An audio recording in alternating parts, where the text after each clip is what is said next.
શું ક્લિયર થાય બોલો? આ પ્રકાશ તમે સાંભળો છો? અમને એવું ક્લિયર થયું કે સર્વ પરમાત્મા છે અને જો પૂર્ણ રમ ન મારીએ અને પછી બીજું કોઈ પણ વાંચીએ કે જાણીએ કે વિચારીએ કે તો પછી એ બ્રહ્મ જ વહી જઈએ આગળ પછી એવું ના થાય કે શંકરાચાર્ય નહીં થયા કે વશિષ્ઠ નહીં થયા એવું ના થાય એમાં થાય હા એ બધા થયા છે ને એ બધા મહાપુરુષો છે ને આપણે આ છીએ ને પછી ભ્રમ છોડવાના બદલે વધારે પુરુષ થાય રૂઢ થાય કે હું છું ના જગત છે ને આ બધા થયા છે આ સારા છે ને ખરાબ છે અને પાછું હું બધું જાણું છું, અહંકાર મોટો થાય આ પુસ્તકમાં આ લખ્યું અને પાછું આપણે મરી જવા તૈયાર રહેવાનું.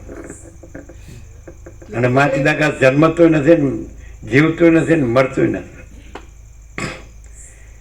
આમ પ્રકાશ બરોબર નથી થતો ને? સંપૂર્ણ સર્વ પરમાત્મા હે સર એકદમ ઝીરો ઝીરો પ્રકાશ એટલે પ્રકાશ જ એના સિવાય બીજું કંઈ જેનામાં જરાક પણ જો કંઈ અધ્યાસ રહી ગયો ને તો આ સાંભળ્યું નકામું થઈ જાય.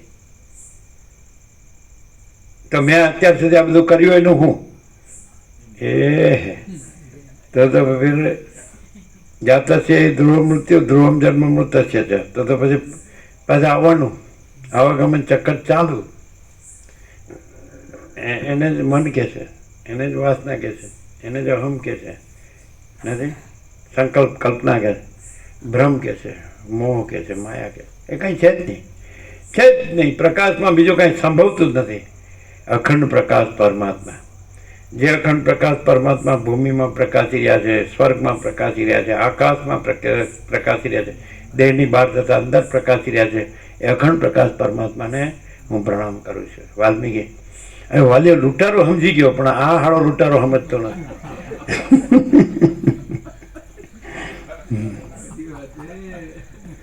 ન ભૂતો ન ભવિષ્યથી. હા, અમે રામાનંદ સાગરનું તમે રામાયણ જુઓ તો બધા પાત્રો તમને સરસ લાગશે, તો પણ એમાં વાલ્મીકીનું પાત્ર છે ને ટોપ છે.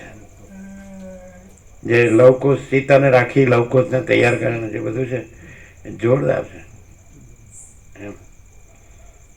એટલે એણે આખી સભામાં કીધું, રામની સભામાં સીતા આવીને લઈને આવ્યા ને, એટલે કે જો સીતા છે ને એને કોઈ અપવિત્ર સિદ્ધ એ સંપૂર્ણ પવિત્ર છે, હું મારું બધું તપ એક બાજુ રાખી દઉં છું. સમજે? તમને વિશ્વામિત્રનું પાત્ર છે ભલે રહ્યું, એણે ગાયત્રી મંત્ર શોધ્યો કે બધું એ સિદ્ધ હતા, રાજર્ષિમાંથી બ્રહ્મર્ષિ થયા. પણ વશિષ્ઠ જે છે તો એનાથી એ બ્રહ્મર્ષિ થયા. સમજાય? અને વાલ્મીકીમાં આપણને કોઈ ભાર નહીં લાગે. આમ આ વશિષ્ઠ રામના ગુરુ છે કે રઘુકુળના ગુરુ છે કે બ્રહ્માના માનસ પુત્ર છે કે, તો વાલિયામાં ક્યાંય અહમનો ભાર તો આવશે જ નહીં. તમને એમ થાય કે વાલિયો લૂંટારો હતો, એમાંથી બ્રહ્મર્ષિ વાલ્મીકી મુનિ થયા, પણ જ્યારે ભાર જ નહીં આવે. છે કે નહીં? ભાર ના આવે ક્યાં કાંઈક છે. જો વાલ્મીકીને અનુભવ હોય ને તો પરમ ચિદાકાશ પરમ જ્યોતિ અખંડ જ્યોતિ જ અનુભવવી પડે. નહીં તો આવો પ્રકાશ એનામાંથી આવે જ નહીં. પોતે પરમ ચિદાકાશ પરમ જ્યોતિ અખંડ જ્યોતિ હોય એમાંથી જ આવો પ્રકાશ આવે. પોતે જ મહાચિદાકાશ સ્વયં પ્રકાશ સંપૂર્ણ પ્રકાશ હોય એમાંથી જ આવો પ્રકાશ આવે. પોતે જ પૂર્ણ બ્રહ્મ અનંત તેજઘન અનંત ચિદઘન હોય એમાંથી જ આવો પ્રકાશ આવે. પોતે જ પરમાકાશ કેવલ અનંત શુદ્ધ તેજઘન હોય એમાંથી જ આવો પ્રકાશ આવે. પોતે જ પરમાકાશ અખિલાત્મા પૂર્ણ બ્રહ્મ પરમાત્મા હોય એમાંથી જ આવો પ્રકાશ આવે.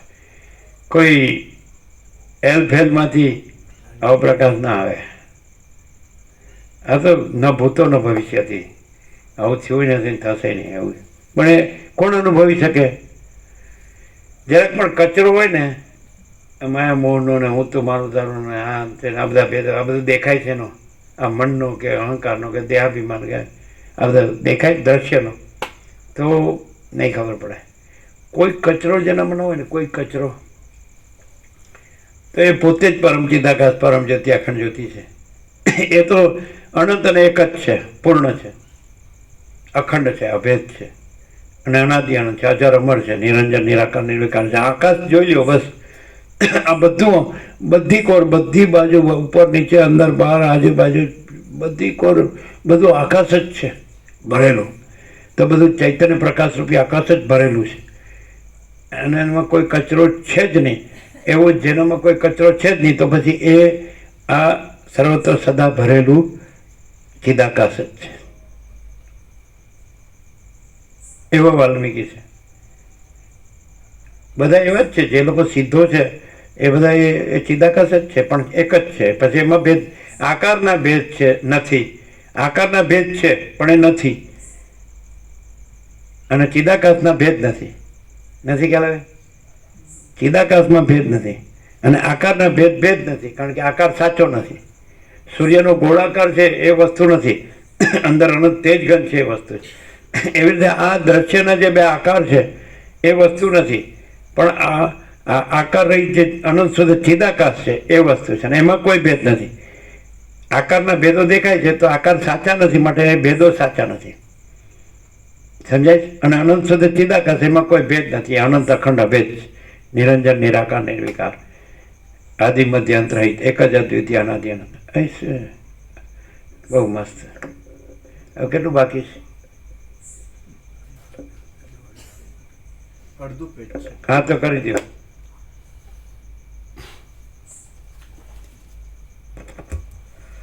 હે નિર્દોષ પુત્ર,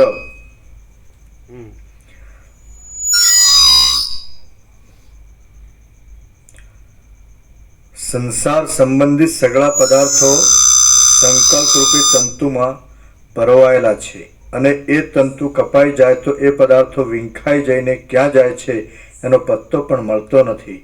સંકલ્પ સત્ય હોય તો મોક્ષમાં પણ દ્વૈત રહેવું સંભવે, અસત્ય હોય તો મોક્ષ જ સિદ્ધ થતો નથી, અને સત્ય પણ હોય તથા અસત્ય પણ હોય તો મોક્ષમાં પણ કોઈ સમય બંધ પ્રાપ્ત થવાનો સંભવ છે.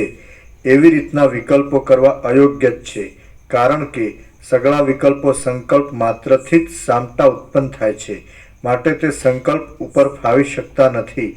અને જ્યારે સંકલ્પ ઉપર પણ ફાવી શકતા નથી ત્યારે બ્રહ્મનો તો સ્પર્શ પણ કરી શકે નહીં, તેમાં કહેવું શું?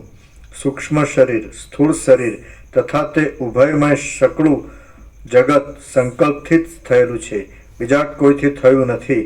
તો હવે એ સંકલ્પ અને સગળું જગત એમાંથી કોણ સાચું કહી શકાય એમ છે? કોઈ પણ નથી. હે સમજુ પુત્ર, જે પદાર્થ જે પ્રકારે સંકલ્પિત કરવામાં આવે છે તે પદાર્થ ક્ષણ માત્રમાં તે પ્રકારનો થઈ જાય છે. એટલા માટે તું કદી કોઈ પણ પદાર્થનો સંકલ્પ કરીશ નહીં.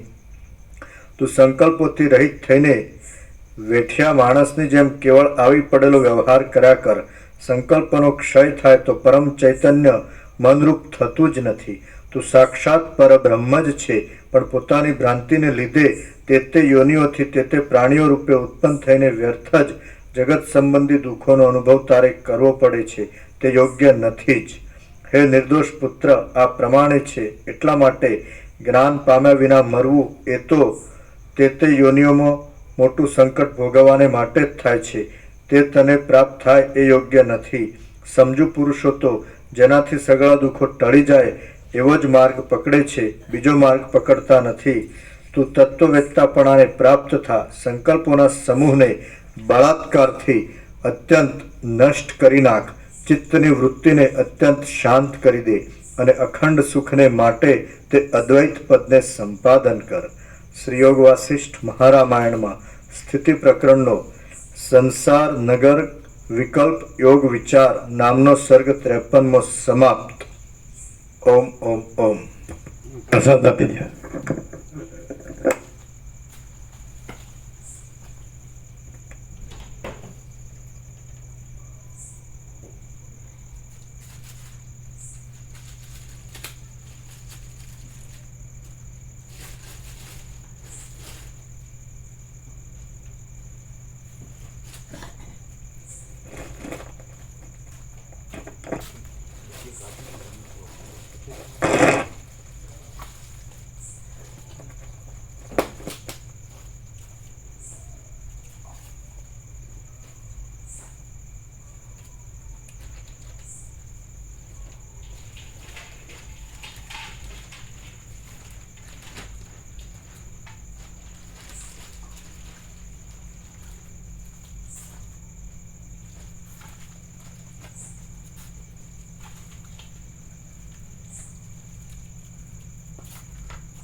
તમને તમને અહીંયા સામાન્ય માણસ દેખાય છે અને બધું બોલે છે, બધું બોલે છે, બરાબર. પણ ખરેખર આ સાંભળો છો એટલે કેવી રીતે સાંભળો છો ને શું લાગે છે સાચે સાચ? આ બધું દ્રશ્ય દેખાય છે, બધા માણસો આ જમીન દેખાય છે, આસમાન દેખાય છે, અને દિવસે સૂર્ય દેખાય, રાત્રે ચંદ્ર તારા દેખાય, ઠંડ ગરમી વર્ષા દેખાય, દિવસ રાત દેખાય, અને આ પશુ પક્ષી કીટ પતંગ જીવ જંતુ આ બધું અખિલ સચરાચર અણુ અણુ જળ ચેતન સાવરજંગમ ચરાચર વનસ્પતિ ઔષધ્યન પર્વતો મહાસાગરો સરોવરો નદી ઝરણા વનો નગરો ગામો ઘરો સ્ત્રી પુરુષો બાળકો યુવાનો વૃદ્ધો બધા જન્મતા જીવતા મરતા બધું દેખાય છે. આ બધું દેખાય છે એમાં તમને આ માણસ સામાન્ય માણસ દેખાય છે તો શું રિયલમાં શું લાગે? આખો પ્રકાશ સ્વયં સહજ સંપૂર્ણ પ્રકાશે છે. વક્તા શ્રોતા એટલે દ્રષ્ટા દ્રશ્ય નથી, એટલે બીજું દેખાય છે એ પ્રશ્ન પણ નહીં. કારણ જોનારો કોઈ હોય તો એને કોઈ એમ કે આ બોલી રહ્યા છે ને આપણે સાંભળી રહ્યા છીએ અત્યારે આ રાત્રિનો સમય છે. એવું કોઈ નહીં, કુછ નહીં હોતા, એવું કોઈ કહેનારે નહીં, કોઈ પૂછનાર કહેનાર વક્તા શ્રોતા છે. વક્તા શ્રોતા કહે એટલે અહમ એકદમ બધું આવી ગયું, આખો આભાર પોતે નથી અને પોતે છે. સાંભળ્યું એટલે બોલે વસ્તુ જુદી છે, ફિલોસોફિકલી અથવા થિયોરિટિકલી, પણ પ્રેક્ટિકલી ના એવું જ છે, એવું જ છે, એવું જ છે. Practically what? સામાન્ય નથી, માણસે નથી, પરંતુ સત્ય સામાન્ય પરબ્રહ્મ જ જય પ્રભુ રૂપે પ્રગટ્યા છે અને જીવનનું કલ્યાણ કરી રહ્યા છે. જો આ બધું વિશે જ લાવ્યા. બોલો, વધારે પડતું ન કીધું જીતુ પ્રભુ? અખંડ પ્રકાશ જ ક્ષણીય જ પ્રકાશે છે અથવા સ્વયં પ્રકાશ છે.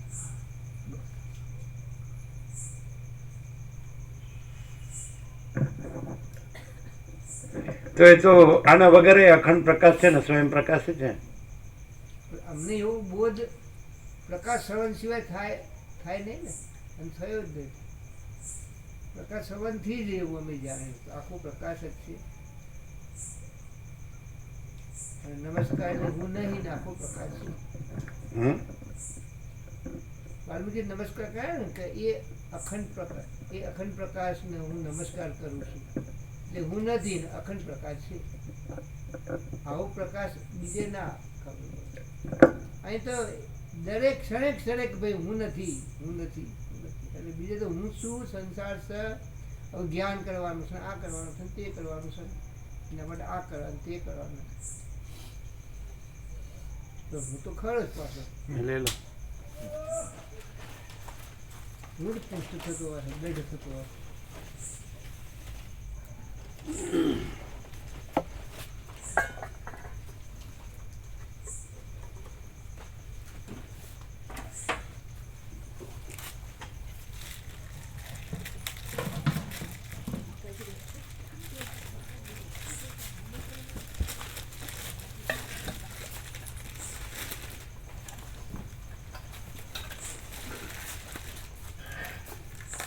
પેલા જે વચના બધું સાંભળેલા ને એ બધા આવો સમજાય છે કે ભાઈ એને છે કહેવા પણ નથી કહેવા પણ ક્યાંથી આવું બધું હૃદય એકદમ થાય છે.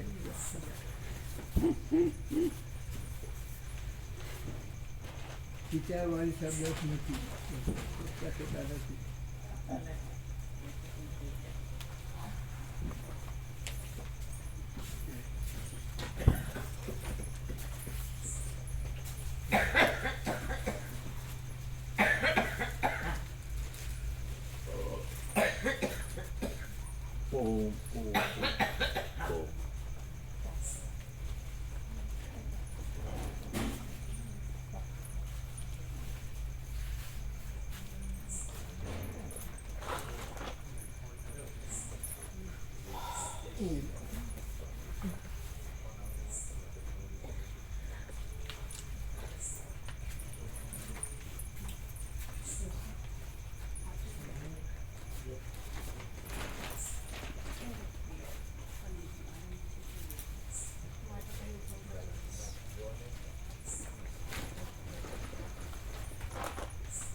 શું ફરમાવો.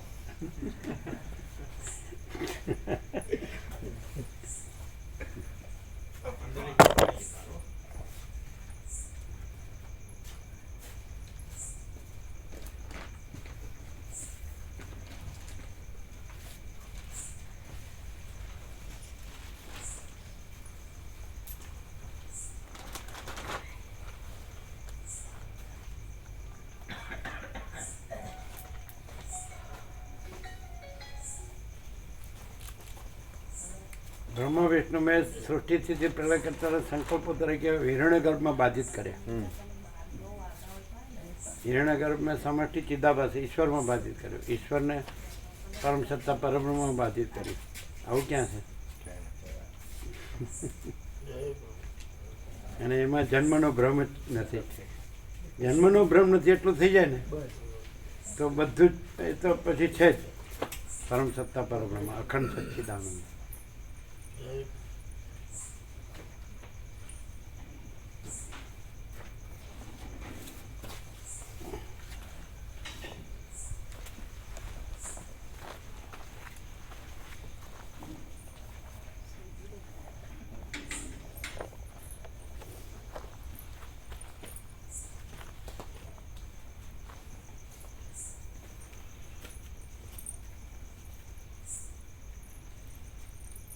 અને ગળાને અસર થાય ખરી? આ નજીક રાખ્યું નહીં ને?